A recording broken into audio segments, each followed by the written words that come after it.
Welcome, all in hockey fans. Yes, the best game you can name, other than maybe baseball, football, basketball, lawn darts. No. The best game you can play is the good old hockey game. What a hockey classic. Happy Thanksgiving to my fellow Canadians and wherever you may be in this wonderful world of ours. If you're watching from Europe, from Asia, from the USA, wherever you may be, I hope you're ready for the season to kick off tomorrow with a good old hockey game. All right, this is episode number 4 of the Black Aces podcast. If you're unfamiliar with the term Black Aces it comes from the players that join the team kind of late in the season during the playoffs, kind of as injury reserves in case it's kind of like in baseball, the September call-ups, kind of what hockey has with the Black Aces at the end of the season. All right, let's get right to it. This is a big show. We have our season predictions to make, and welcome in. Boiled Egg is here. We got Fussmucker here. We got Pops Dongoria and Dr. Dynastic. Good to see you as well. So yes, welcome to the good old hockey game. We are here. We are raring to go. Let's bring the panel in. First of all, we've got again, Finn from Edmonton, Alberta, a big Edmonton Oiler hockey fan. Don't hold it against them, you Eastern hockey fans. And from the East, a huge Montreal Canadiens fan from the time he was just a wee little baby. We have a lanky Frank. And unfortunately, the guy in the middle of our poster here. I'm loving that poster. This guy right here. He couldn't make it tonight because it's Thanksgiving Monday, and his better half said, okay, we go to a Thanksgiving dinner that we're invited to, or we do the podcast. And she looked at him, he looked at her, and he decided the Thanksgiving dinner was where he had to go tonight. So he may pop in a little bit later and join us. But yeah, old man Fred unfortunately couldn't make it for this episode. And next week he is moving, so he won't be back for a couple weeks. All right, yes, The Chiefs, Slapshot, the best, by far, the best movie ever made about hockey. If you haven't seen it, hide the kids, though. You don't want the kids around for Slapshot. How you doing, Finn and Frank? Oh, I'm not too bad. Getting ready for the season. I can't wait. Not for my team. All the rest of the defense, that's going to happen because it's going to be, we're finally at the prediction show, and this year is going to be exciting. There's going to be lots of surprises like we had last year. So it's going to be a very interesting season, and I will hope, against all hope, that Toronto finally puts it together. And God forbid for Buttman that we get a Toronto-Edmonton final. Oh. But Buttman would have a heart attack. Yeah. Well, Toronto might not be bad for the NHL, but I'm sure he wants a huge American market in there. All right. So we got a lot to talk about. We got predictions to probably be wrong about this year as well. And I want to bring in our guest for tonight. Our guest, for those of you that, play out of the park baseball, familiar with, the baseball simulation game, the best one there is by far out there. Probably know this individual because he has a big part in the enjoyment of this game. So I'd like to introduce you guys from Out of the Park Developments, Mr. Rich Grisham. Mr. Grisham, welcome to the show. Hello, guys. Good to be here. Thanks for having me. Always fun to talk about hockey and my beloved New Jersey Devils. So happy to be here. Thanks for having me. Well, for those, most people know you, Rich, but for those that don't, that might be tuning in for the hockey content, tell the audience and our panel a little bit about yourself. So I am one of those kids who, the minute I discovered sports, I just loved them, whatever they were, right? Like, my earliest memories in life were of watching sports, whether it was the NFL, the NHL, Major League Baseball, the NBA.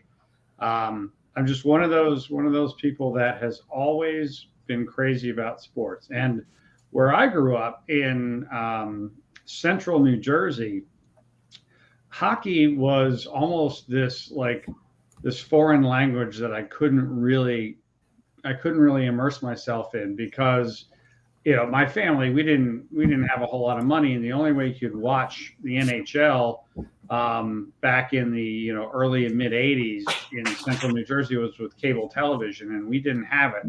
But when the New Jersey Devils became the New Jersey Devils by way of Colorado, by way of Kansas City, way back in 1982, I had a reason to really love hockey for the first time, because being a New Jersey guy, having the name New Jersey on the crest of a club representing you really meant a lot, because I didn't like the Rangers, I didn't like the Flyers, didn't like the Islanders. But so I followed the NHL really through box scores and newspapers for like 5 or 6 years. It really wasn't until I got to college that I was able to watch the games on a regular basis and really learn what all those things meant that I read about in box scores. So always been a big hockey fan, and have always been a big New Jersey Devils fan, and have been lucky enough to see them win 3 Stanley Cups, including I was actually wearing this jersey in the building in 2003 in Game 7 when Martin Brodeur and the Devils shut out the Anaheim Ducks to win their 3rd Stanley Cup. So, and then I got into the video game business a bunch of years back, and have been able to be a small part of the not just the out of the park baseball game, but also the franchise hockey manager game. So that is a long-winded answer to a short question. That's not you dressed up in the New Jersey paint, is there, back in the 1993-95 run? I can absolutely confirm that I am not, nor have never been, a face painter. Nothing wrong with face painters. Nothing wrong with them, but I've never painted the face. I've definitely sported the jersey, but I've never painted the face. What do you remember? How old were you in the early 80s? 10, 11, 12. Were you a Devils fan back then? Well, when I read in the Asbury Park Press that there was now a team called the New Jersey Devils, that's when I became a fan of the team. Okay, how did you react at that age when Gretzky said they were a Mickey Mouse organization? I just want the point of view from a fan. Well, I mean, I was angry. What I didn't know is that he was right. I didn't know that. But he was right. They were a poorly run organization until the great Dr. John McMullen hired the great Lou Lamoriello, who completely transformed the organization into a championship franchise that, to this day bears some of the fruits of his labors are still, part of that organization's DNA today. And we have to remember, Gretzky was a kid back then also. So I think later in his career, because it lived in infamy, I think he regretted it saying that. So, yeah. Well, but, again, like sometimes you need a rallying cry. And for a lot of years, that was a rallying cry for the New Jersey Devils franchise and their fans. And, when they finally broke through and won that cup in 95 after a heartbreaking loss the year before to the Rangers, it was one of the greatest sports moments of my life. The only problem was they were threatening to move to Nashville at that exact moment. So it was fraught with anxiety, right? Which was, basically the New Jersey experience in a nutshell. It's a wonderful place to live. I've lived here most of my life. But there's always a little anxiety about something going on in this great state of ours. So, but there's certainly the 2000 and the 2003 championships didn't have that same threat to them. So they were more enjoyable, but still, breaking through and winning the cup was one of the great moments of all time. Most Leaf fans would love to have that feeling, but not many are alive from the last cup. I have more than a few. I am representing Eric tonight. Maple Leafs fan. So I certainly feel for you. Look, I'm an Everton supporter. I don't know if you know anything about the Premier League, but they never win anything. I'm a Philadelphia Eagles fan, who most of my life they had never won anything, and they got one Super Bowl. So if there's anything I can, and I'm a New York Mets fan who won one in 1986. So I can certainly, I feel the plight of the championship drought, because most of my life, my teams have been mired in deep championship droughts. All right.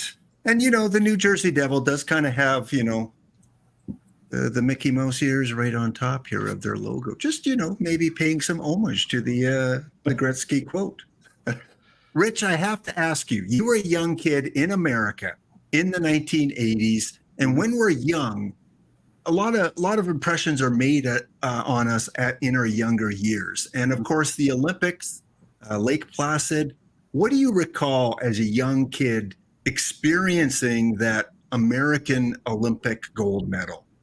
So I was very young, but I remember it because it was just such a big deal. And I know I watched it that night because it was the Olympics, right? In February of 1980, I wasn't even 10 years old, but the Olympics were a big deal back then. And obviously that was the height of the Cold War between the United States and the Soviet Union. So I just remember that being the first hockey that I ever watched. I had never watched hockey before that, right? It wasn't something that was available to me. Pools of blue on the ice that I didn't understand what that was. But yeah, I just remember having no experience with hockey, being confused by it, and just being thrilled when the United States won, right? It was just, I still remember hearing the crowd chant USA, USA. And it was an amazing moment. Again, it was something that introduced me, and I'm sure an entire generation of kids to what hockey was, who had never seen, a single goal in their lives. Yeah, absolutely. I mean, I think that moment and the Gretzky trade to Los Angeles were huge in bringing American fans into the sport. Do you remember, again, I know you were young, but from that American winning team, is there a specific player that stands out for you? Well, I'd like to, sound like I really know that team well, but I mean, I just really know a few of the names, right? There was Broughton and obviously Michael Ruzioni, Jim Craig, and, Michael Ruzioni, right? There's a few names that stand out, but I really, Mark Pavelich, obviously, there are a few of those names that stand out, but really just what stands out to me more than anything are those jerseys. I just love those old school USA jerseys. I had never seen anything like it. I remember just being, again, like fascinated is the word I use about everything with that. Because I knew it was really cool. I knew it was a big deal. But, as you guys know, hockey, there's a lot of idiosyncrasies to the sport that if you don't know those idiosyncrasies, you're just looking around like, what did that happen? Can someone tell me what happened? So I really just remember loving the vibe, loving the jerseys, and, just really being excited that we beat the, evil Russians, because that's how United States, back then, those Soviets were portrayed, in a way that just was not nice. Put it that way. Well, that was our Summit Series moment for us in 1972 when we were playing the Russians, and again the Cold War, and you got to beat those. They're the enemy. And we go 8 games, and it went down to that final game with less than 2 minutes left in the game where we scored, basically the series clinching goal. So comparable kind of situations, I guess, because we were going up against, arguably the best composed hockey team in the world. You even more so because NHL players did not play in the Olympics back then. So it was, minor league players, probably even just playing in beer leagues at some time. There was a bunch of college kids. Yep. Yeah. College kids. Lord. And then not that many years later, the Devils became one of the forerunners or one of the leaders of importing former Soviet players into the league. And Slava Fetisov, for example, right, was one of the first. I don't think he was the first. I think the Red Wings probably had the first, but the Devils were certainly one of the early clubs to bring those in. And, you gotta retrain your brain. You're like, wait a second, I'm supposed to hate these guys. Now this guy's playing on my team. Okay, because as soon as you saw him play, you're like, oh, okay, I understand. All right, I'm down with this guy. Let's go. Woohoo! Yeah, times change. They sure do change. All right. Well, let's move on here. We got some content to go through, and Rich, one thing that we do every week is we look back at the logos of different teams. And last week we did Buffalo. We're doing this alphabetically, so we're on to Calgary right now. Now, Calgary, of course, they came over from being the Atlanta Flames, and they haven't really undergone a lot of different logo changes over the years. But when you think of the Flames, Rich, which of the, I guess there's only kind of three logos. We got the original Atlanta one. We've got the, the lighter red and yellow, and then we've got the one with kind of the black border. Which of the three is the best Flames logo? So for me, when I became aware of the NHL, the Flames were already in Calgary, so I didn't even know there was an Atlanta Flames until years later. But around the early 2000s, I had a subscription to NHL Center Ice for a bunch of years, and that included getting the Hockey Night in Canada, which really cemented my understanding of the culture of the game of hockey like no other program could have educated you. And so I'm right there in that 1994 to 2020 because, at 7:00, it was the Leafs against whoever they were going to play. And at 10:00, it was usually Edmonton or Calgary, and often Edmonton versus Calgary with a lot of Vancouver thrown in there. So I watched a lot of those Jerome McGinley Calgary Flames clubs that were always really good, but not quite good enough. So that's my logo, the 94 to 2020. Okay. Finn, how about you? Oh, do I have to pick one? Jesus. Yes, it's Calgary week. You better get used to it because you'll be wearing a jersey at the end of the year. I'm not wearing it, dude. No, it's not going to happen. You're not gonna wear it, brother. Get used to it. Well, if I got to pick a jersey to wear, I'd pick the 94 to 2021. I like the black outline one. It's the most bold thing about them. Okay. And Lanky Frank, as an old member of the panel, I'm thinking you're going with Atlanta. Oh yeah, that's cool. I sent you guys a text or an email with the all red, the all red goalie. That was an awesome logo. So it's like you can't get more original than that, man. So that's like very, very, very cool. So yeah, that was a great logo. That's kind of when I started watching hockey. Atlanta was still in Atlanta. And like you said, they were just covered in red. And Lysiak was on that team. Willie Plett was on that team. And just, some great, great members. And there's rumors that Atlanta is in the running for another team. No. You've had two times. You don't get more than two. Third time. Like, what the hell? No. I heard that and I went, seriously? Not unless at least Quebec City gets another shot at it first. Like, come on. There you go. Yeah. Quebec City and Montreal Expos. We got to get more of those major league teams to the province of Quebec. Totally. All right. We're up on our first ad break here. But before we do that, for those of you that might not be familiar with, one of the companies that Rich Grisham's involved in, it is Out of the Park Developments Baseball. The best baseball game. It's not a console game like your Xbox and your PlayStation, but man, is it immersive? Is it going to occupy your time? Are you going to have a fun time playing this baseball game? Absolutely. So as we go to the ad break, just want to show you a little bit about what Out of the Park Baseball is all about. Back in 2 minutes' time. 4 years of excellence have all led to this.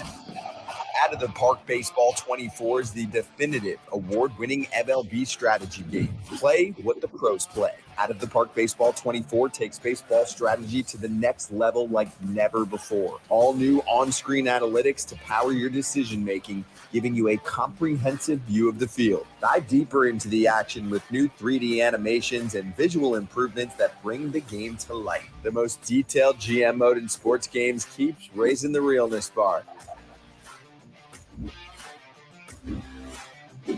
The most authentic experience ever. And Perfect Team swings back with a whole new experience. The incredible long-running baseball strategy series never stops hustling to be the best. Turn your team into a dynasty. Win the World Series. Out of the Park Baseball 24, the infinite baseball sandbox.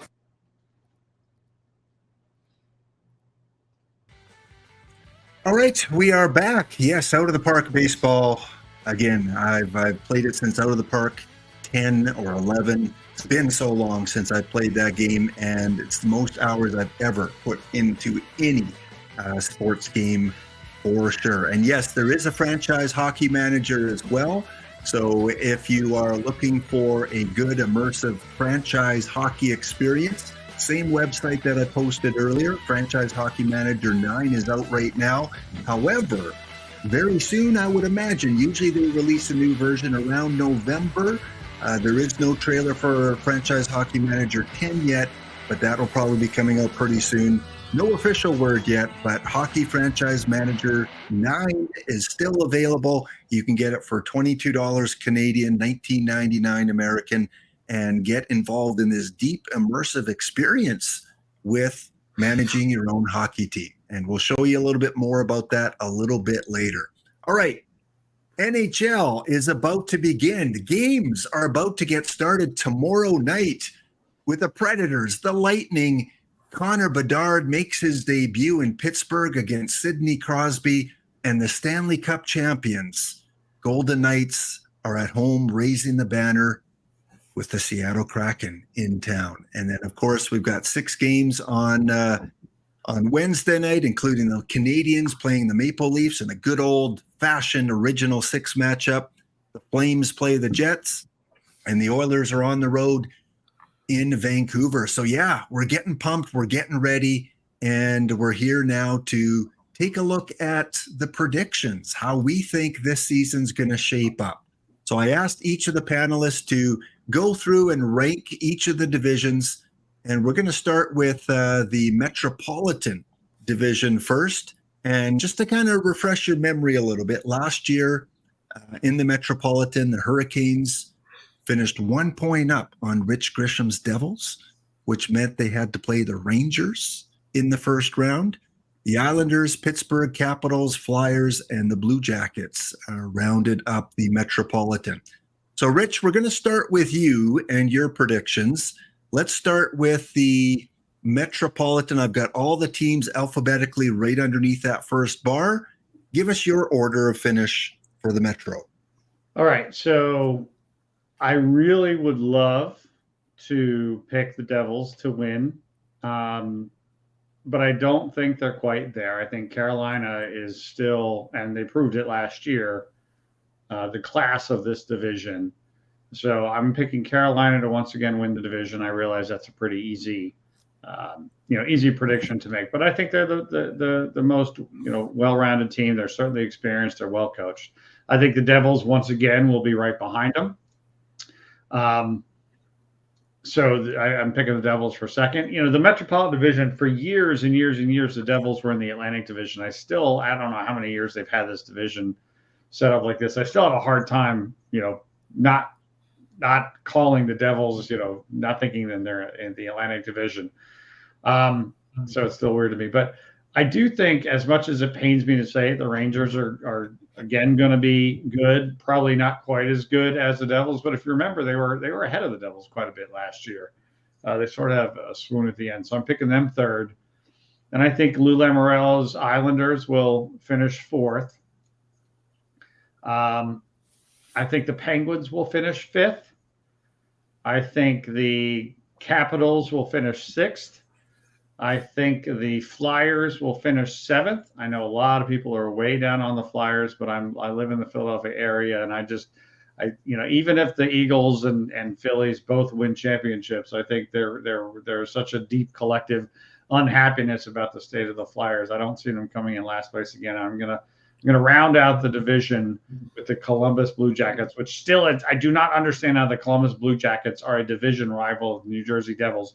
Makes no sense. So that's why, out of spite, I'm picking Columbus to finish last in the division. All right. I love it. All right. We're going to go over to Lanky Frank. Now, Lanky Frank, you sent me your picks previously, so you can kind of just walk your way through your picks for the Metropolitan. I don't remember. They're right here. They're right on screen. Where? I don't see it. That's Oh, Rich's. there we go. Oh. There you go. Okay, that makes more sense. All right. So I just flipped the Devils and Carolina because I do think the Devils are going to take that extra step. Carolina, they don't have the go-to guys that New Jersey have. They're like good everywhere, but they don't have greatness like Jack Hughes and Timo Meier and all those guys. So that's why when it counts, when you need a goal, Jersey's going to get it. Rangers 3rd. It's hard to argue with that. I have Pittsburgh 4th. Erik Karlsson is a big ad, basically for free for Pittsburgh. They didn't pay much in terms of roster players. They lost a backup. They lost Petrie. I think that's about it and then it's picks. And to add a world-class defenseman, yes, he won't get 100 points, but point-per-game defenseman added to that group. I have surprisingly Columbus 5th. I think it will be a bounce-back season for that group. I think they've really rallied around the debacle that happened with Babcock, and they're rallying behind Vincent. So I think that's going to help. Islanders are just a big old mess. So I have them 6th. Capitals, they're only there to get Ovechkin his record. Manta trade didn't work out. There's so much things like when you invest $7.8 million in a player, you better make sure he has something else to bring to the table when his skills dilute. And I'm talking about Kuznetsov. He's a selfish player. His skills are diminishing. He's got no heart. They tried to dump his ass with 50% retain, and nobody wants to touch him. He's got the disease too. So whatever. So it's like that's where you have to. You got guys that become older but are still useful. Capitals are stuck with him, who's early 30s, and then age has just caught up to Backstrom. Injuries, etc. So I don't see them going anywhere. They're relying on a goalie that has injury history. So it's recipe for disaster. And then the Tortorella effect in full force again. So they're going back one spot from 7th to 8th from last year. Poor Philly, man. They're really rebuilding now. They're getting a few nice pieces. Their draft was very encouraging, but they're not. And Daniel Briere, that's why they brought him in to replace Disaster Fletcher, who was a complete disaster. When you try to compete every year, like the Islanders are doing, it catches up to you because you don't have any picks. So you have nothing, and you're just patching things up. So now it's going to be a teardown. And Briere really took that to heart. Traded a bunch of players. Provorov, he got a bounty for all the players he traded. So things are looking good. So Michkov, great pick, and I think they got a couple of more that were very interesting prospects in the pipeline. So they're starting. So it's going to be pain before things looking up. But at least they have somebody in charge who actually knows what they're doing. Nothing against Flesher, but he's always been a bad GM. Never understood. Son of a great GM. Just his name got him jobs, basically. Because Minnesota was not conclusive everywhere he went. He makes me think of John Ferguson Jr. for those Toronto fans. That's going to hurt. You know? Yeah. Okay, Finn, you're up. What are you thinking about the Metropolitan? Give us your rankings. At least Frank won't slaughter me on this one. We are pretty much the same. No, not pretty much. We're exactly the same. Devils starting first, or coming first. High-flying players. I don't think they'll make it terribly far into the playoffs. They're still young. They still have some learning to do and all that good stuff. Then I have the Hurricanes coming in second.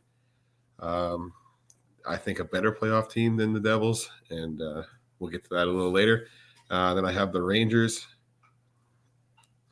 And those top three there are who I have making the playoffs in the Metro. The rest I have as out of the playoffs. Penguins.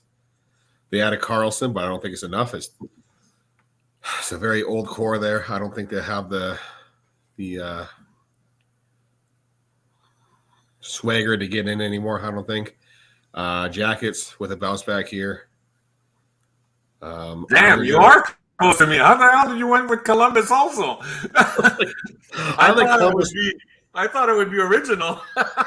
I like Columbus last year. It's just they fell on their face, and I'm picking them again this year to improve. Islanders taking a step back. They're running out of steam. It seems like Capitals, same thing, running out of steam. Been so good for so long, and like Frank said, just have one thing on their mind, and that's getting Ovechkin the record. And then the Flyers finally accepting the rebuild, pretty much at last. All right, so yeah, that's odd. You and Frank agreeing. Like you and Frank never agree. What's going on with that? We're not going to agree on the rest of them. I can tell you that for free. But the crazy part is to have two panelists with 8 teams to have the exact same order. Yeah, time to buy a 649. You know, that is crazy. That is all right. So my picks here for the Metropolitan, I'm going to go a little different than you guys. I think Carolina is just too good. They improved their defense. Orlov, I think, is going to make a big difference. I just think I think their defense is going to get them first place. New Jersey, great young up and coming team. It's going to be close, but I do think Carolina will take it. And I do see Pittsburgh improving. This is Crosby's last hurrah. Crosby, Malkin, adding Carlson. Obviously, it's going to come down to goaltending and how that does. I can see them at the trade deadline, if they're close, making a move, adding a piece or two. Rangers, I have falling back just a little bit.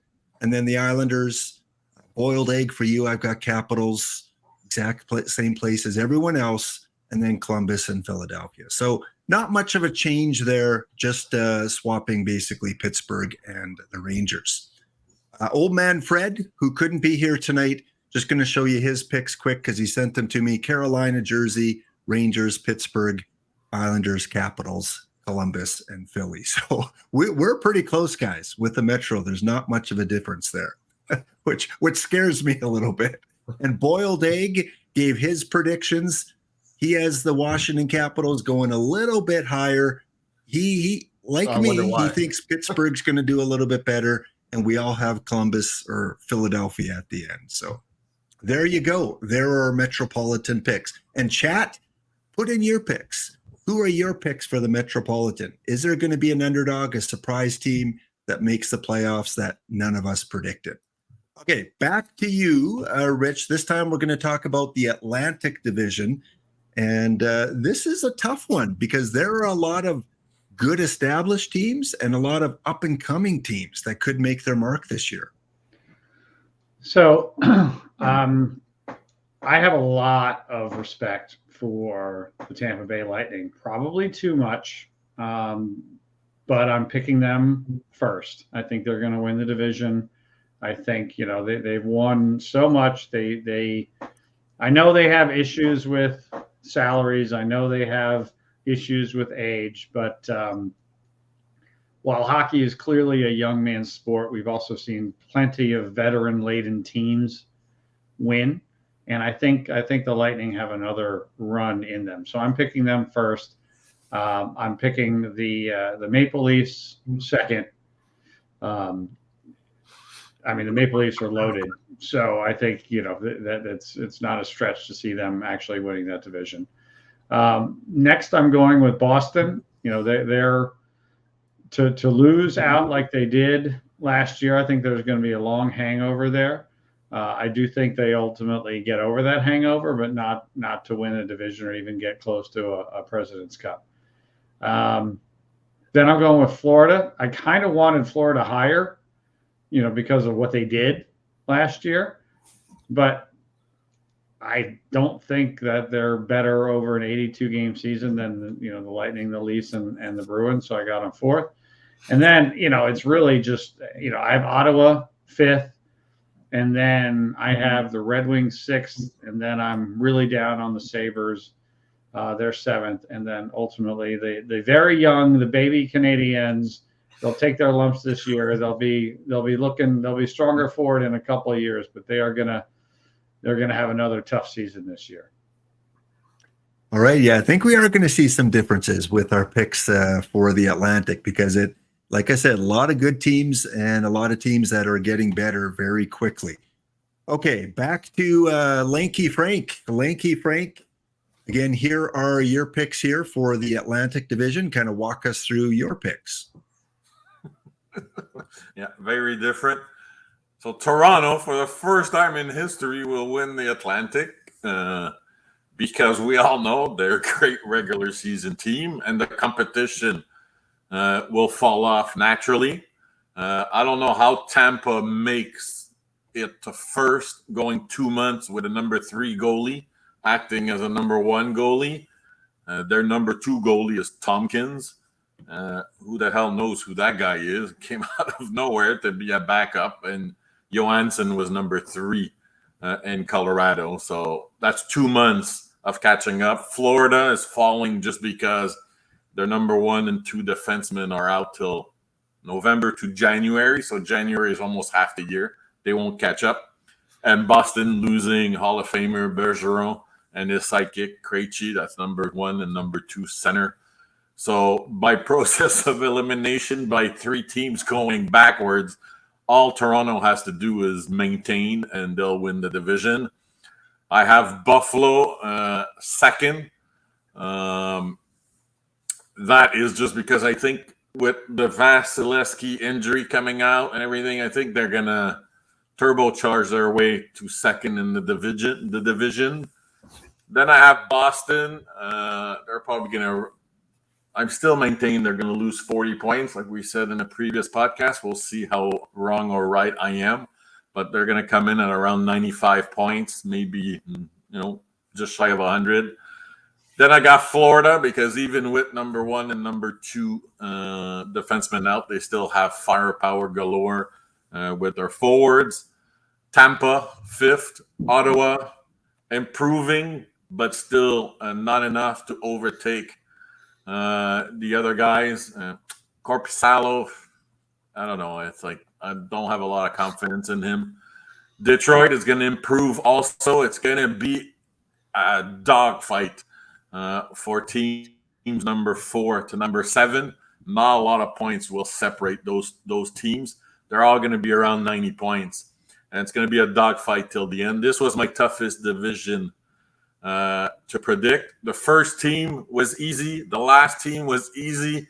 In between, it's going to be like rabid dogs fighting for all those points. So the Habs are going to finish last. Look, we're in the process of rebuilding. We finally accepted that. Monahan gave us a huge favor by re-signing for $2 million so we can trade him for a first rounder at the trade deadline. For those that don't know the story, he wanted to play against Calgary in December, even though he was injured. The medical staff didn't want him to play, but he says, look, I got to play against my old team. And he didn't aggravate his injury. Because of the injury, he injured another part of his body, which took him out for the rest of the year. So I think he gave Montreal a solid because they allowed him to play. Got a mulligan. So if he plays well, he will get Montreal that draft pick. So good on him. I didn't think he was going to sign. I don't know what Boston was sleeping at the wheel. They could have signed him for $2 million. You know, they're looking for centers. But look, I'm just happy because he will be traded at the trade deadline. I think that's a guarantee. So hopefully he doesn't get injured this year. But we're in the rebuild, so we're going to be last, and we're going to be 10, 15 points behind the 7th place team. All right. Okay. Well, Finn, as an Oiler fan, I know you're not a big Maple Leaf fan, but do you have them winning the division? No. Like Frank said, this was probably the hardest decision or hardest division for me to lay out as well. I think probably the strongest division in hockey. And with that, I have 5 teams making the playoffs from here. And who I have going first is the Panthers. Okay. Strong end to the season last year, strong throughout the playoffs. I think they'll just keep on carrying on the momentum. Tkachuk is, now that he's out of Calgary, I'm starting to like him. And I think he's a really good leader and is going to carry that team to all sorts of greatness. Second place, I have the Leafs.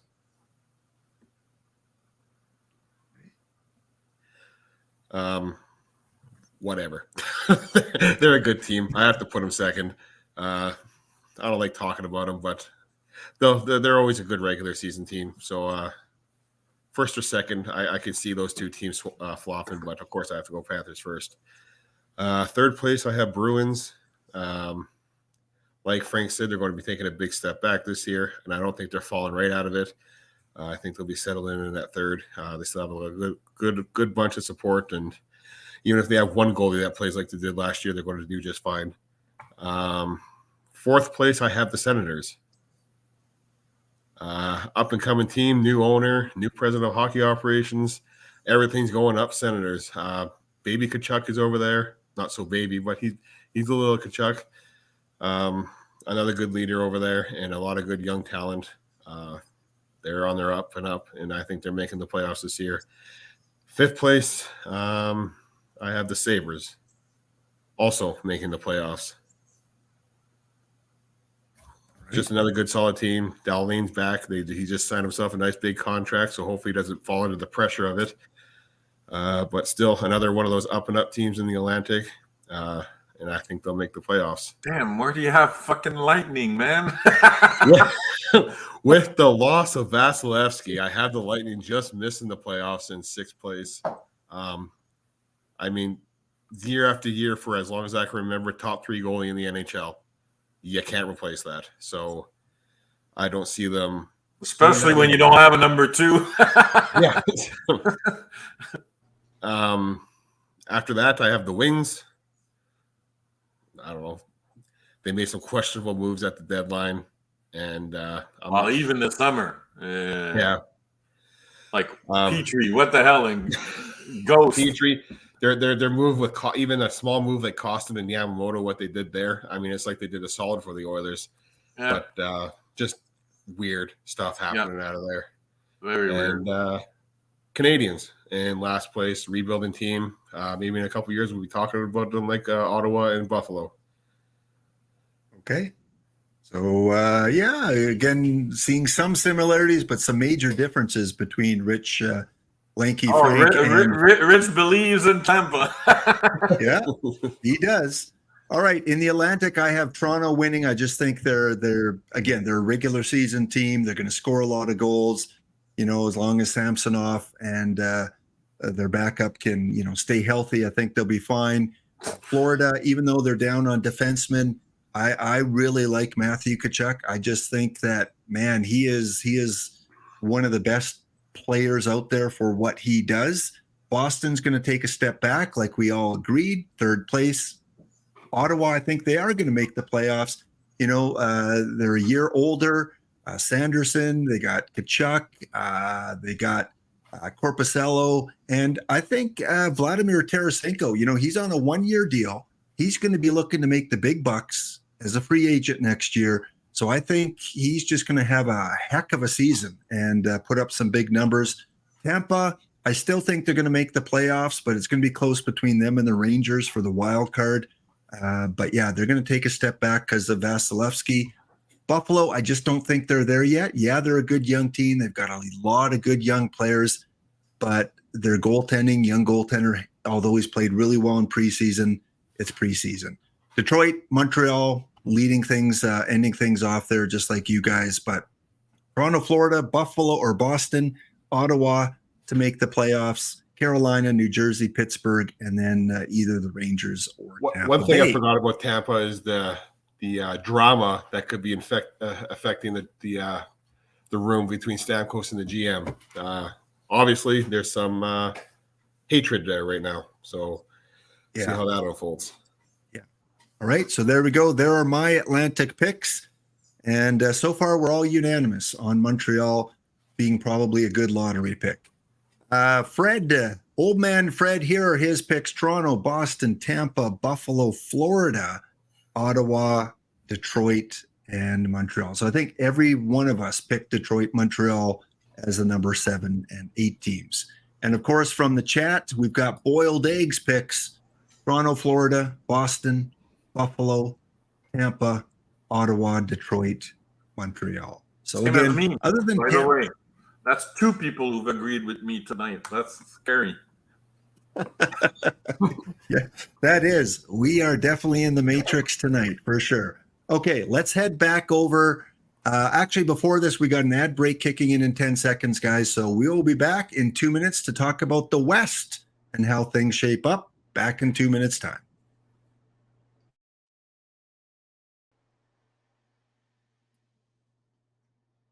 All right, we are back. We are back. And again, a big shout out, big thank you to Rich Grisham from Out of the Park Developments for dropping by the hockey podcast tonight and giving us his predictions for the upcoming season. Starting tomorrow, the puck will drop, and I can't wait. I can't wait for hockey season to get underway again.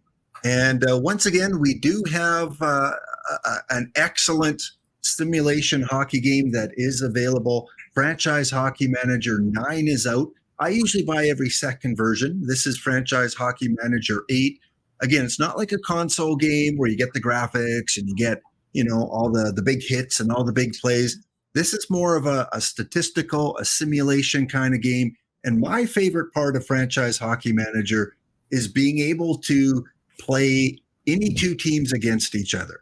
So in Franchise Hockey Manager, you can play a regular season, you could play a historical season, or you can even go and you can play an exhibition game. So you can play the Edmonton Oilers up against the New Jersey Devils, and you can sim that game out. You can play around with the lines and different combinations, or my favorite thing to do is to go into the historical. And you can play any historical team. So we can play the Montreal Canadiens from, let's say 1979 up against the Boston Bruins from, 1979. And we can play that season out. You click on the little play button there. And, this is the current Boston Bruins, not the 1979. But, yeah, you can go and you can change the different lines. You can play around with who you want playing with who. You can look at the Montreal Canadiens, Rick Wamsley. You got Gaston Gingras. We've got who else? Serge Savard. All the players from the 1979 roster. And then you can play these 2 teams against each other. So they had Schutt with LaRouche and Lafleur, Robinson and Langway on defense. And like I said, you can play against the 2020 one version of Boston with Bergeron, Marchand, Pastrnak. Any two teams from history, you can have that game sim out to see how they would play against each other. So again, Franchise Hockey Manager should be coming out with their newest version in a month or so. Stay tuned for that. Can't wait. Love playing the game, and I'm just a simulation junkie. I just love to sim things out and have that fantasy world of what if the 79 Canadiens played the 2023 Bruins. How would that end up? All right, let's get back to our programming here and to talk a little bit about the Western Conference and how we see that shaping up.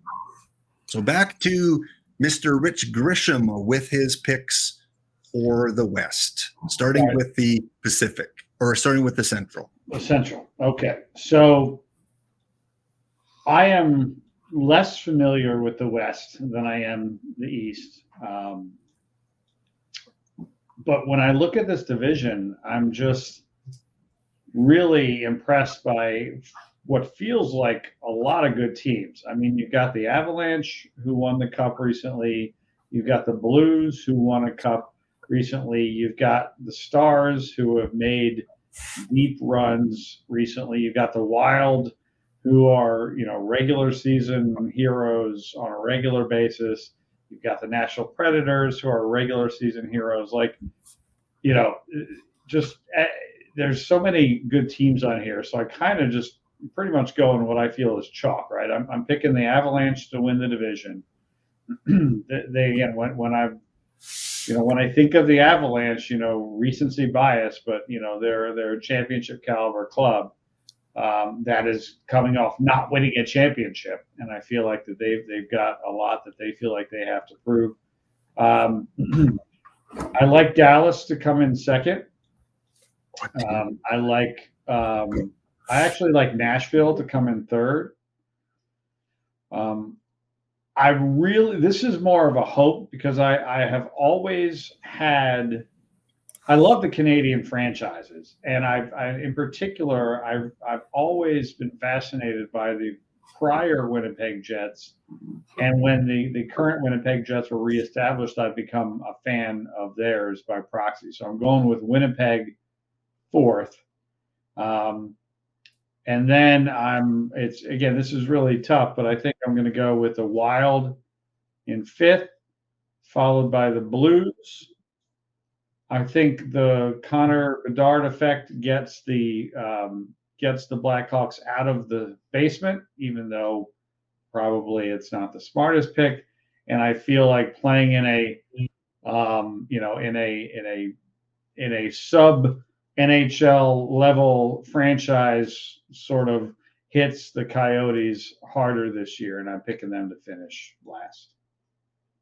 For someone that doesn't know the West very well, those are, very legit picks and could very well shape up that way. So, yeah. All right. Let's go on to Lanky Frank, and here are your Central picks there, Frank. What are you seeing shaping up in the Central? I'm not the same as Rich, so I have Dallas number one.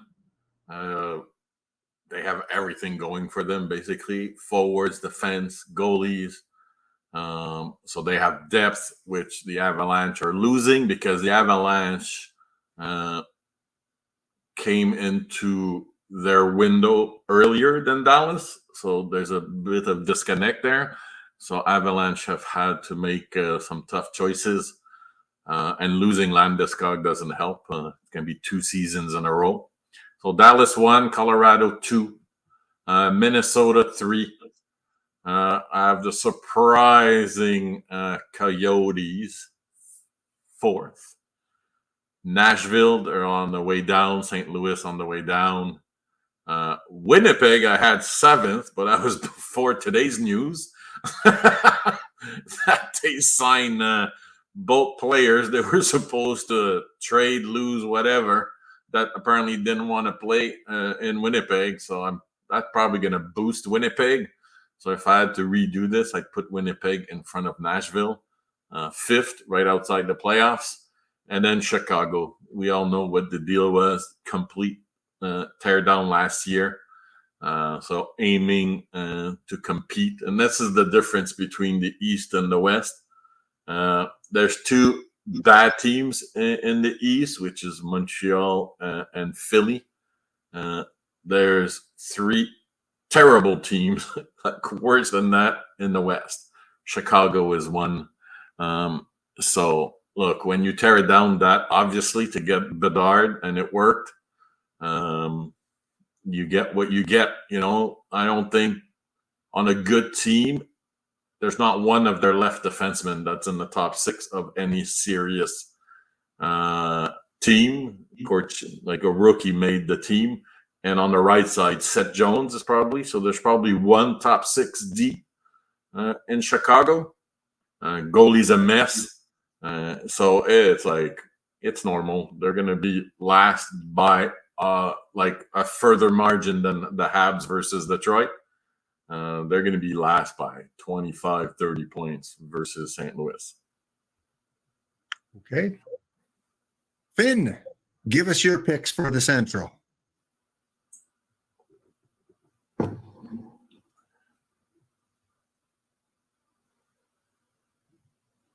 Oh, we think you have you on mute there. There you go. Oh, no, I'm on mute. Yeah. I have 3 teams from the Central making the playoffs this year. For the first team, I think it's going to be the Stars.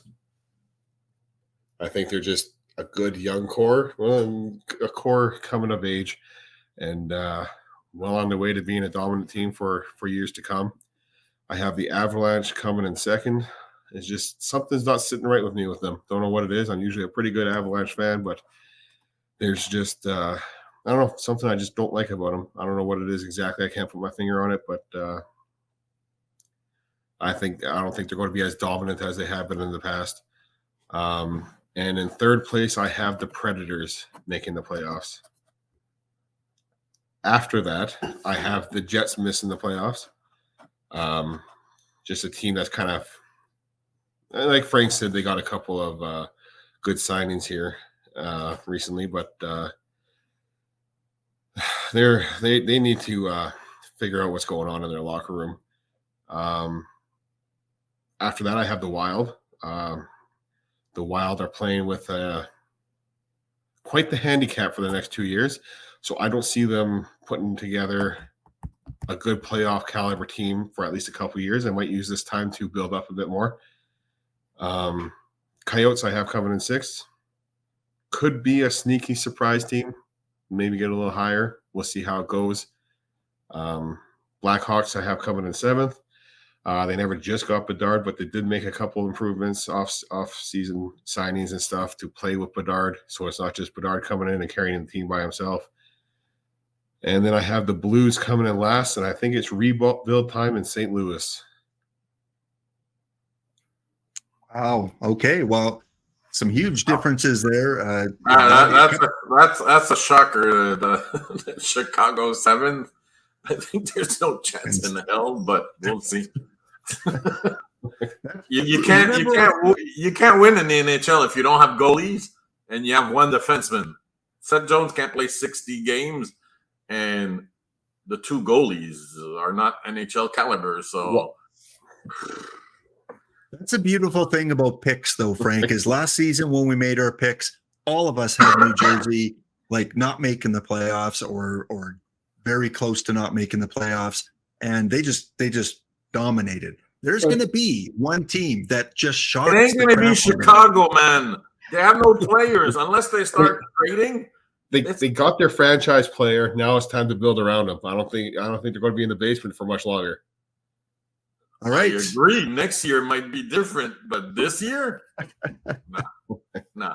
All right. I've got the Avalanche, and I think this is going to be the closest division in hockey this year. I got the Avalanche and Dallas fighting it out for first and second. Again, it could go either way, just like everyone else. Avs, Dallas. I think Minnesota is going to surprise us. I think Minnesota is going to do a little better than most people expected. I like Dean Evison as a coach. I think that they're, Kaprizov and got a few pieces there. I don't think they're going to win the division by far, but I think they're going to be in the playoffs. Winnipeg, Scheifele, Hellebuck shocked me as well. I did not expect them to sign long-term contracts. I don't think they're going to make the playoffs. I have 5 teams coming out of the Pacific, so I think they're going to be out on the outside looking in. Nashville, Saros as a goaltender, Blues, and I just don't think the Coyotes and Blackhawks are even close. I think they're going to be by far the bottom 2 teams. And Ottinger, I think, is, if not the best goalie in the league, he's a top 3 goalie in the league. I'm glad I got him in my fantasy draft. I'm glad Nicolino got him in his hockey draft. For those of you that know Nicolino, I just think he stay healthy, and he's a Vezina candidate this year in the NHL. All right. Old man Fred, his predictions, just like the rest of us. Dallas, Colorado, he has Minnesota 3rd. Then Nashville, St. Louis, Winnipeg a little lower. And then just like Ryan, he has Chicago 7th. And the Coyotes, number 8. And Boiled Egg, did you get your picks in here? There you are. Boiled Egg has Dallas, Colorado, Minnesota, Winnipeg, St. Louis, Arizona, Nashville falling, and Chicago. So again, I still don't see the love from Minnesota. I don't get it. Maybe I'll be wrong, but I don't get the love for Minnesota. And I have a news flash for Finn and old man Fred. Okay? As soon as Chicago even gets remotely close to whoever is in 7th, Taylor Hall, Donato, they're all getting traded. All right? All one of them. It's going to be like Buffalo when they try to get McDavid. As soon as a goalie won a game, he would get traded. Like, they went through 7 goalies in a row. Oh, you win, you're out. And they had the best odds, and karma made it so that they wound up with the 2nd pick.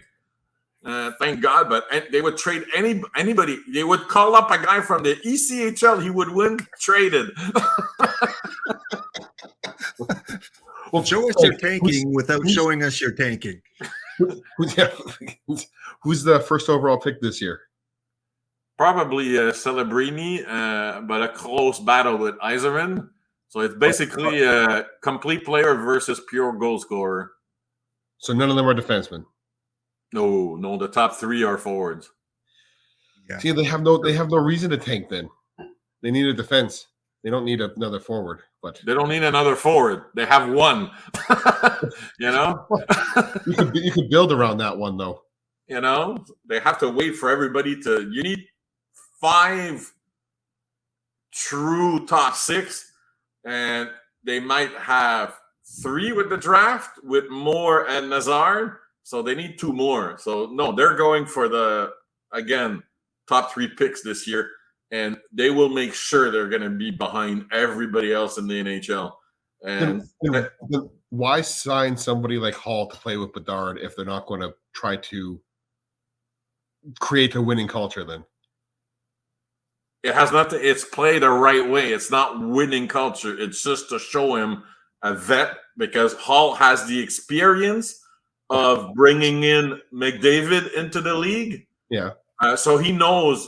And Nugent Hopkins and Yakupov. And No. I mean, a super generational talent. Yeah. He was there when McDavid came, and it's more for older brother advice type thing, fatherly advice. He's that old. But it's not to win.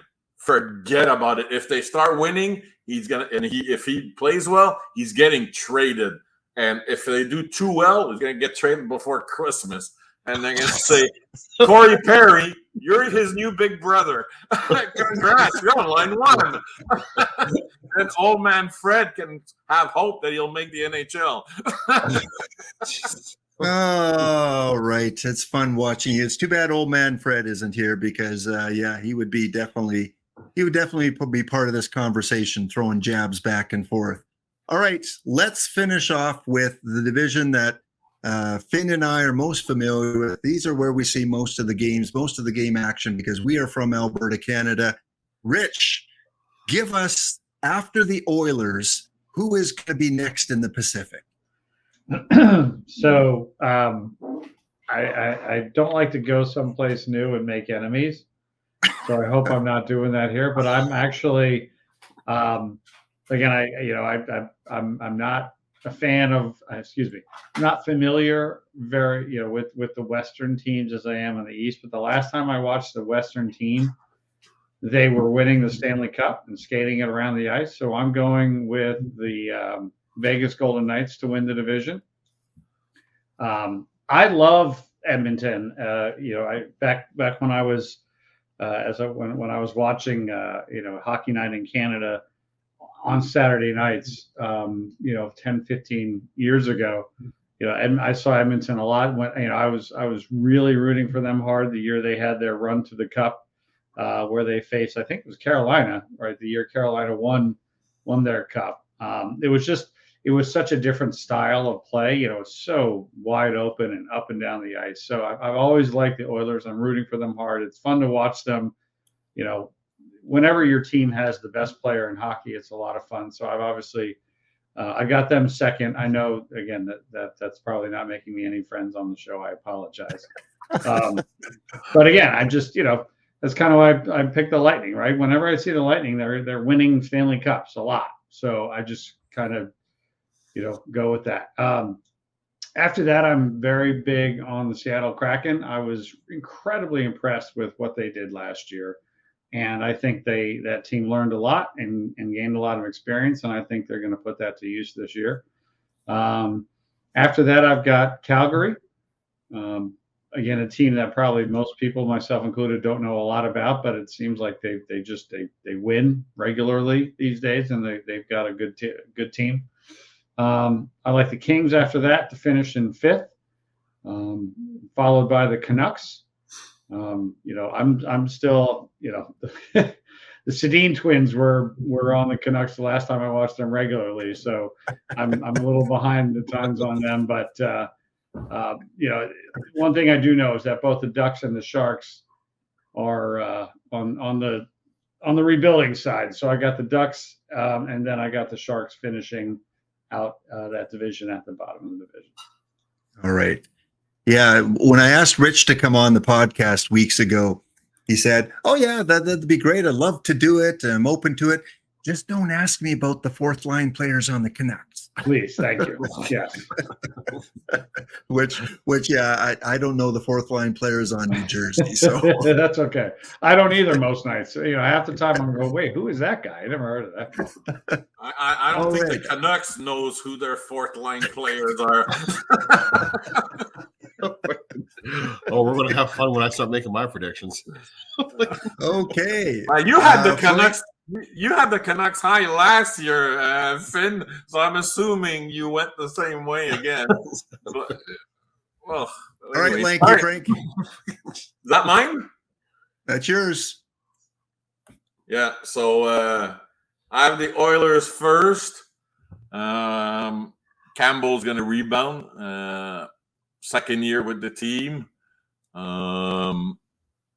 Bouchard's gonna blow out. So everything is falling into place for Oilers. Vegas, number 2. It's gonna be a battle between those two. Those are the top 2 teams in that division. Then the next tier will be Calgary, Seattle. It could interchange, but it'll be a battle between those two. I don't have confidence in LA, so I have them 5th. By process of elimination, the Canucks are 6th, not because they're Nashville good 6th. It's because the other 2 teams behind them suck rocks, basically.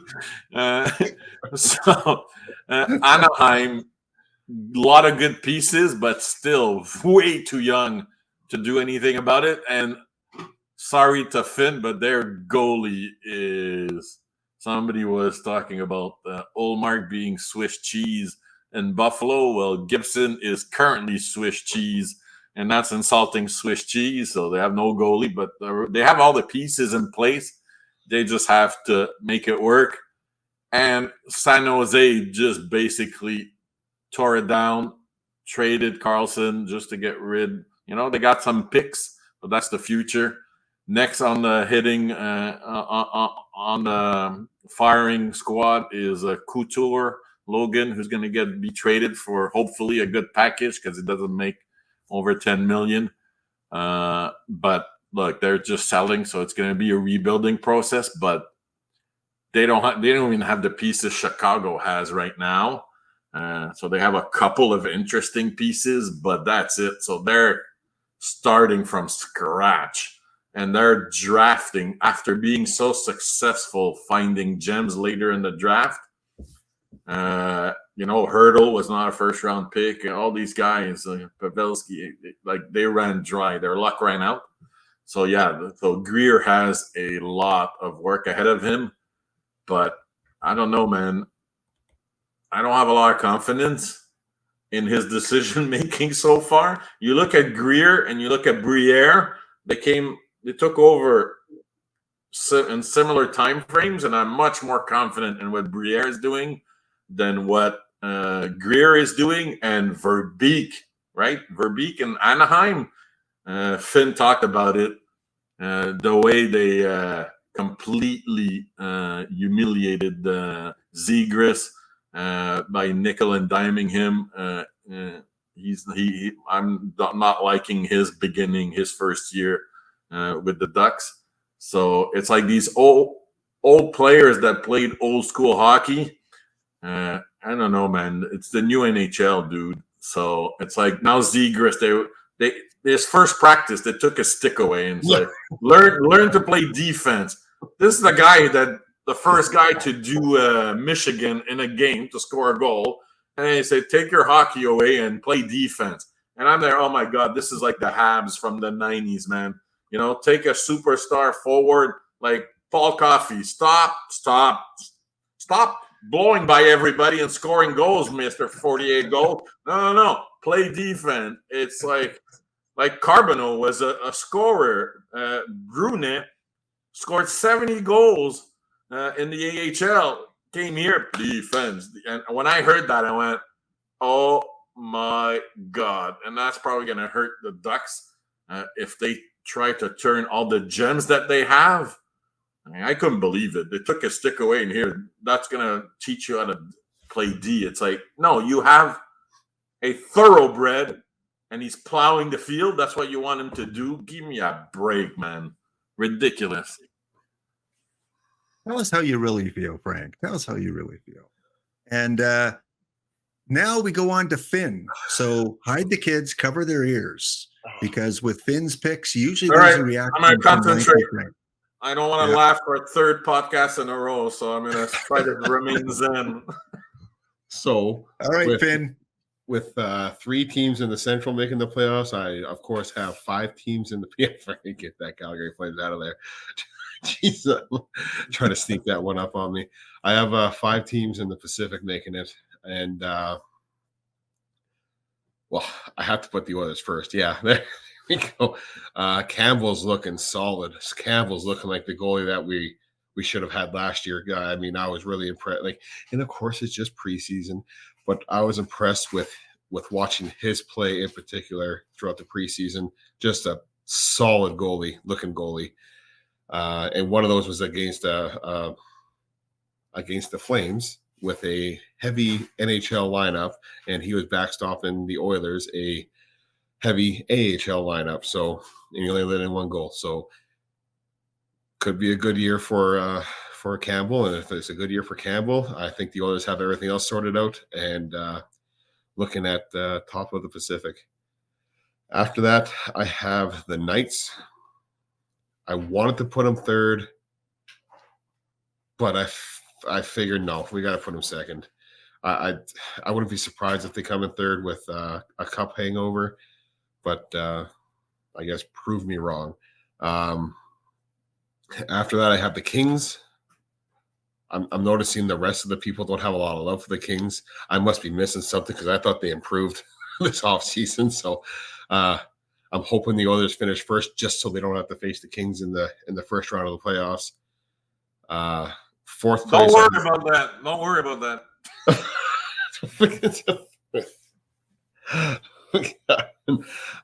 Fourth place, I have the Kraken. No, Kraken. The second Oilers team with all their ex-Oilers over there. And just a young organization. Who did the Kraken have that used to be on Edmonton, Ryan? Do you know any names offhand? Eberle. Do I need to say any more?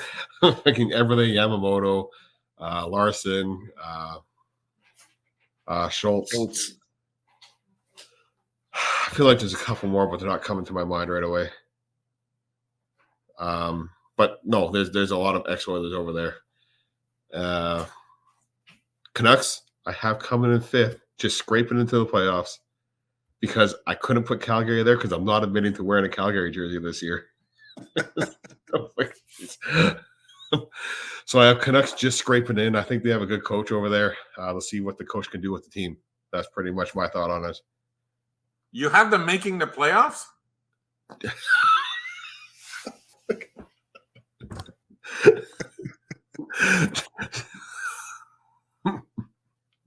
Hey, dude. When we stop the podcast, go to DraftKings, put 10 grand on the Canucks making the playoffs, and your payout's going to be $1 million. And if you want to make 10 million, say Calgary out, Canucks in, double and they're going to give you 10 million for that. You won't have to work anymore at your young age. All right, after Vancouver, Ryan. I have Calgary. Just because I couldn't in my right mind put them in the playoffs this year.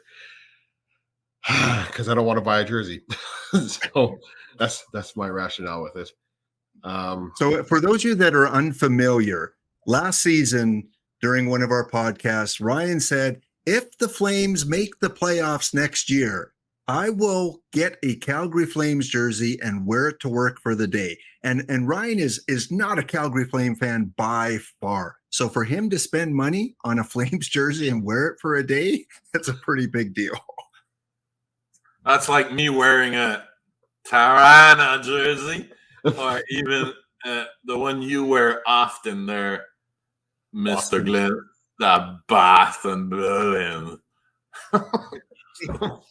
I can't help it. 1979, they were the underdog Don Cherry coach team. Unfortunately, the too many men on the ice cost them, but that was the team I was cheering for when I was a kid before Edmonton had a franchise. All right, Ryan, 7th. Just watching Rich doing his Don Cherry impersonation. Rich is probably telling himself, like, can I get whatever Ryan's taking before the podcast?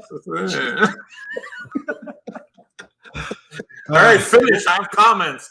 What was that Don Cherry impersonation? I missed that, Rich. What were you doing there? Well, so again, everything I learned about hockey, I learned from Hockey Night in Canada, including Don Cherry famously, again, dressed to the nines, standing on top of the bench at I assume, in Toronto or Boston, just going like this to the crowd. They showed that highlight every single open of the coach's corner. And I watched the coach's corner.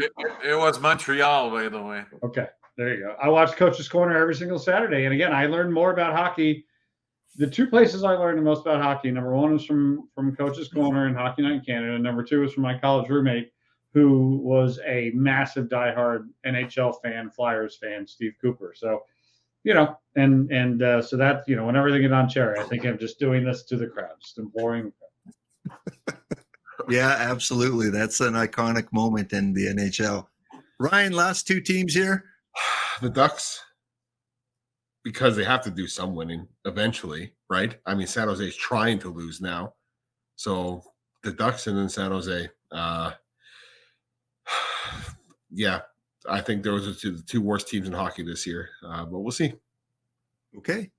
All right. Well, I'll quickly go through mine. Hold on. Before I have a comment, because Finn was saying, why do people not love LA? LA has invested less than $2 million in their goalies. But all right, if they have a career AHLer who came in, did an okay job last year, but his numbers were terrible, and they have a 36-year-old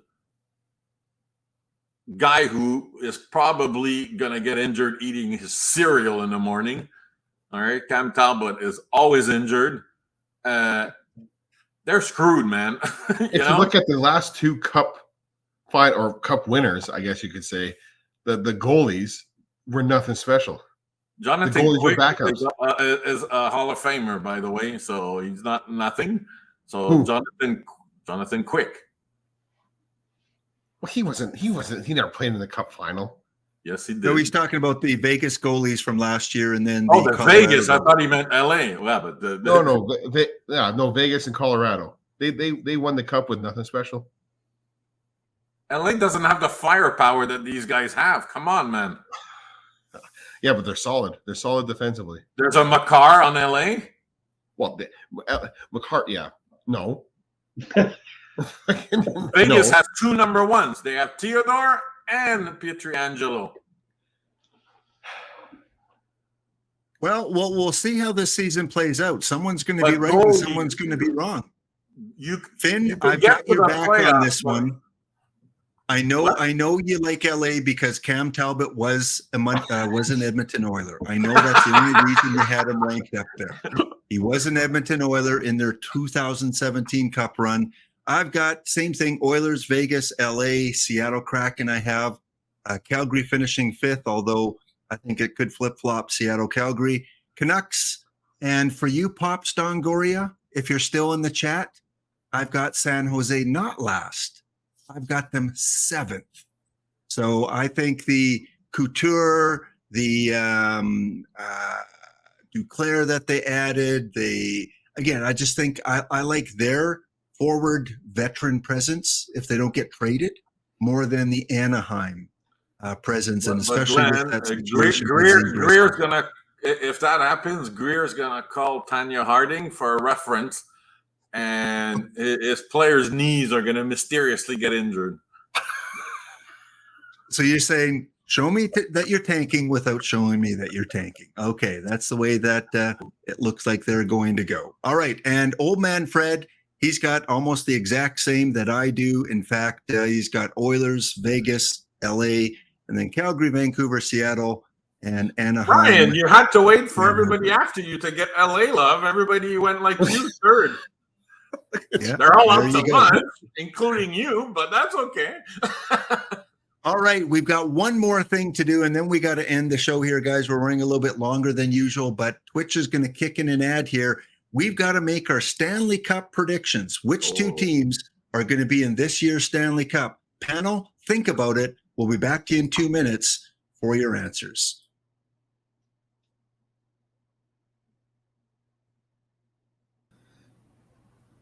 I am going with an all-Canadian matchup. Bettman may not like it, but I think Canadian fans will have a great old time, and there'll be a parade in a Canadian city this year. Edmonton, Toronto, Stanley Cup finalists. Those are my picks. Finn, how about you? Who's making the finals? The exact same as Old Man Fred, and for the exact same, get the Calgary Flames out of there. The Canes and the Oilers. There you go. Fucking Jesus. The Canes and the Oilers. Okay, that's both two teams have with paid the their dues, and like Frank's they've both won in the playoffs. They haven't won all the way, and they're up and coming, and they're highly motivated. All right, Boiled Egg is going Carolina as well, but he's saying Carolina versus Dallas. So a couple of the viewers are going with the Dallas Stars. And Fussmucker is he's with you, Finn. He thinks LA's not only going to make the playoffs. Just Fussmucker, stay away from Lanky Frank. All right, just stay away. No, go bet. You're going to win a fortune. A fortune. Life-changing money we're talking about. So LA over Carolina. And Lanky Frank, give us your picks. Who's going to win the cup? I have New Jersey in the finals because why not? I'll be different from everybody else on the eastern side of things. And I think Oilers are going to get through just because another step for the supporting cast. So I just thinking people are going to realize the importance of a defenseman, a 70-point defenseman. They've been waiting for a long time for that, and they're going to have it. I think that puts them over the top. But no, I have the Oilers winning.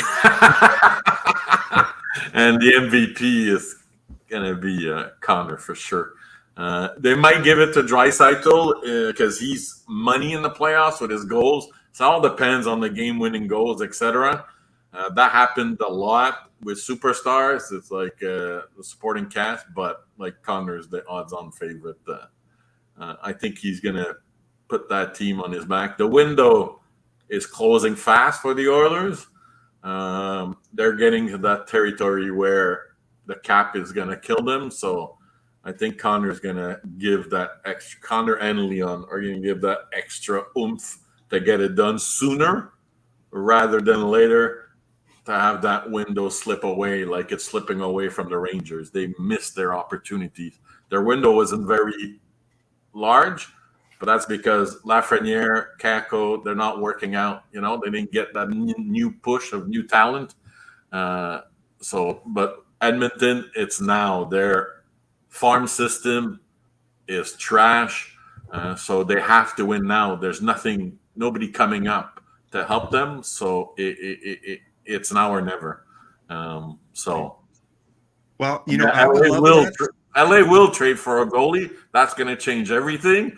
But Fussmacher, bet before they do that, because your odds are going to be astronomical. And when they do trade, and the same thing with Buffalo, trades can change the landscape of anybody's predictions.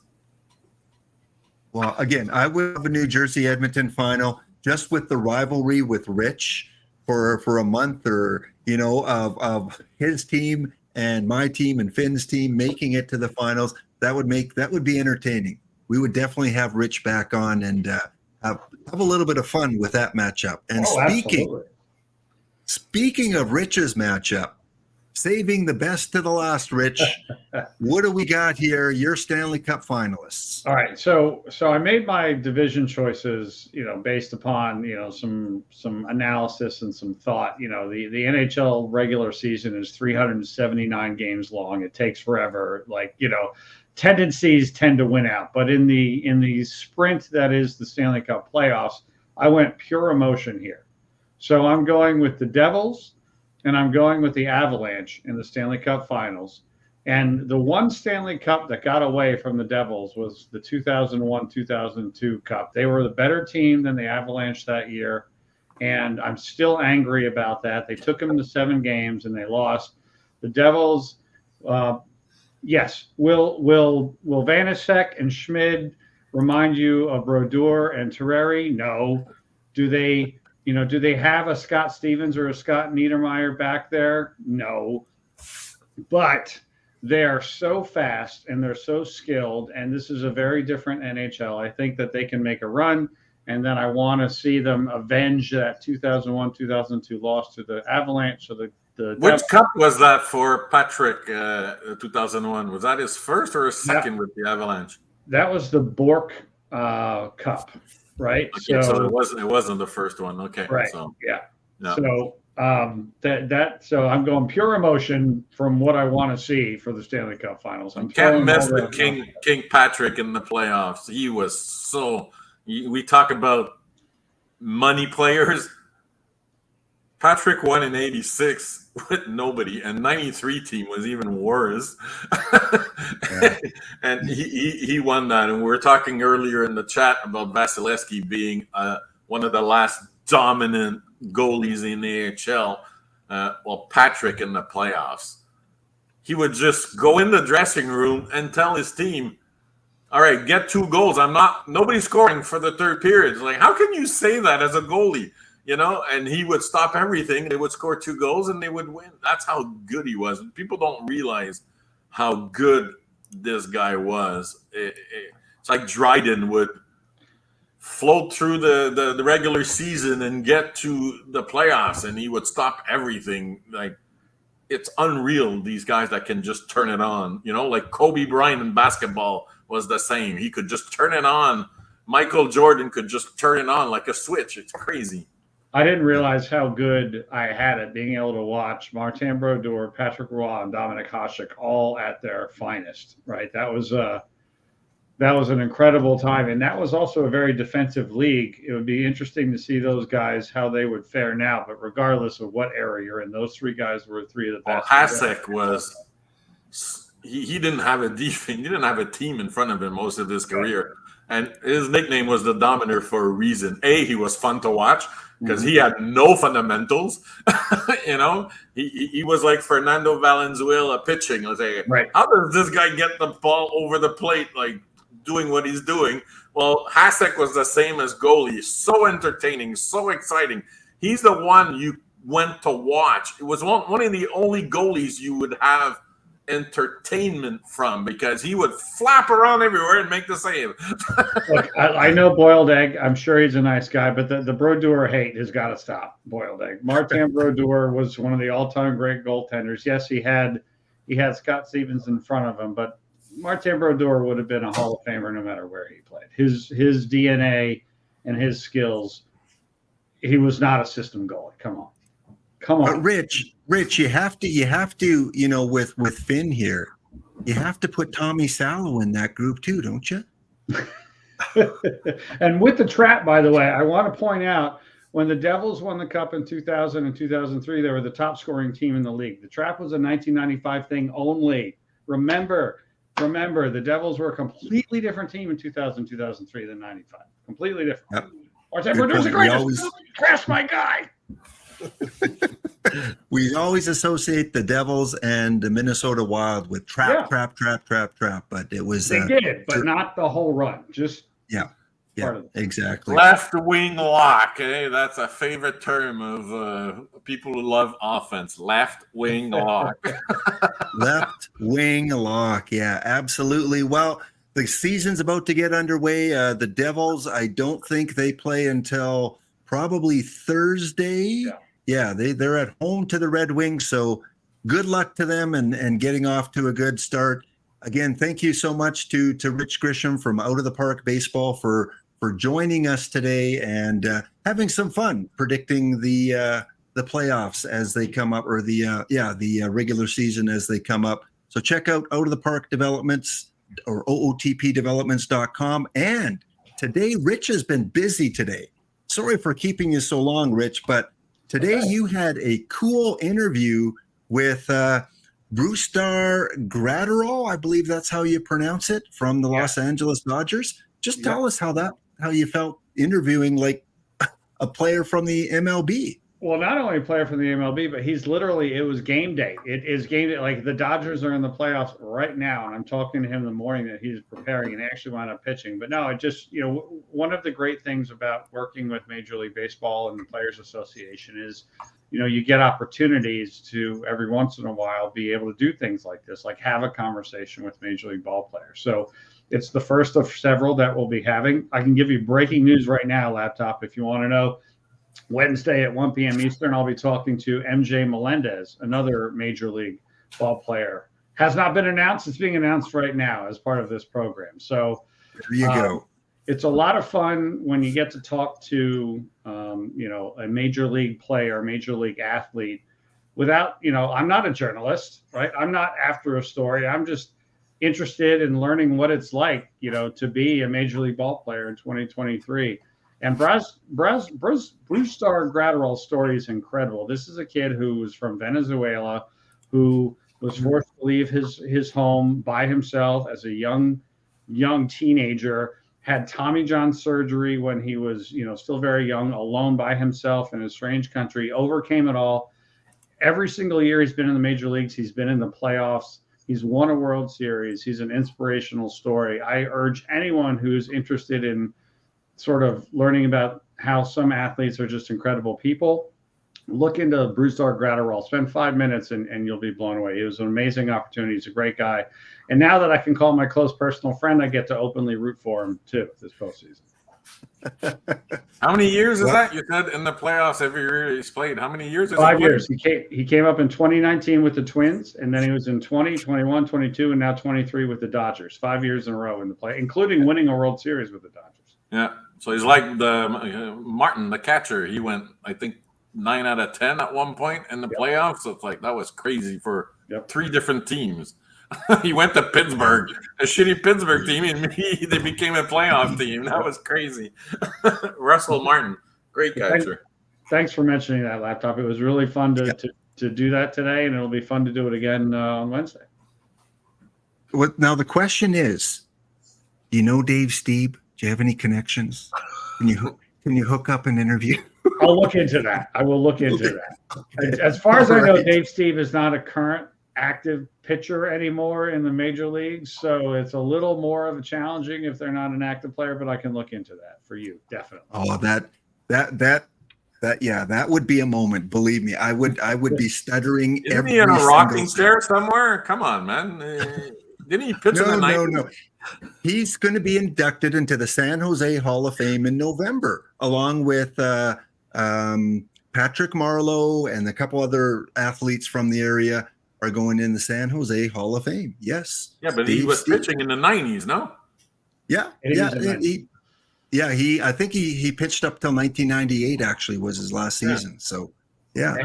And Laptop, we released that Dave Steeb card with the picture of him just for you. Like that was literally just for you. You know that, right? Oh yeah. Oh yeah. Yeah. And another one came out as part of the 1981 set too. Yeah. So didn't have there's the 3. picture one was for you specifically. The one with the wow. Oh, we geez, gotta do that for a long time. That means a lot. Like again, my favorite pitcher growing up, Dave Steeb. So many childhood memories, and that was a fantastic card. Just love that card. Well, guys, this has again gone longer than usual. We're coming up on the 2-hour mark, and usually we try to stick to 1 hour, but it's not every day. Prediction shows are like that. You got banter, and we had 4 divisions, etc. So normal. So we are back. Frank and I are back next week. Old man Fred is not going to be with us. Finn is going to be working at the airport at night, so he's not going to be with us. So we'll find something to talk about next week, I'm sure. Thanks once again to Rich. And Rich, do you have a guitar handy at all? As a matter of fact, I do. All right. Well, if you know Rich Grisham, he's a big guitar player, does it kind of as a side gig as well. And he has agreed to send us off tonight with our opening theme song that we play every week, the hockey song by Stompin' Tom Connors. So thanks everyone for listening. We'll catch you tomorrow with Babe in the Matrix with OOTP. Thanks panel, Finn, Frank, Lanky Frank. We'll see you in the chat. Thanks guys.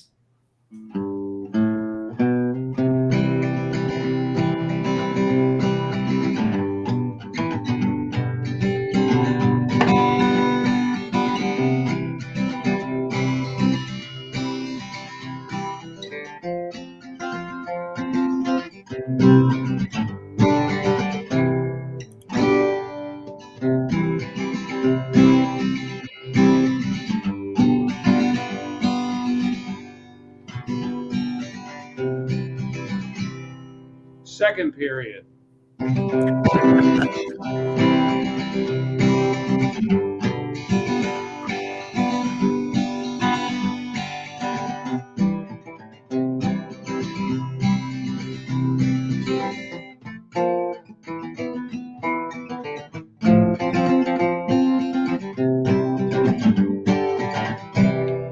Oh, hockey game. Game is the best game you can name, and the best game you can name is the good old hockey game. Thanks, guys. Have a wonderful night.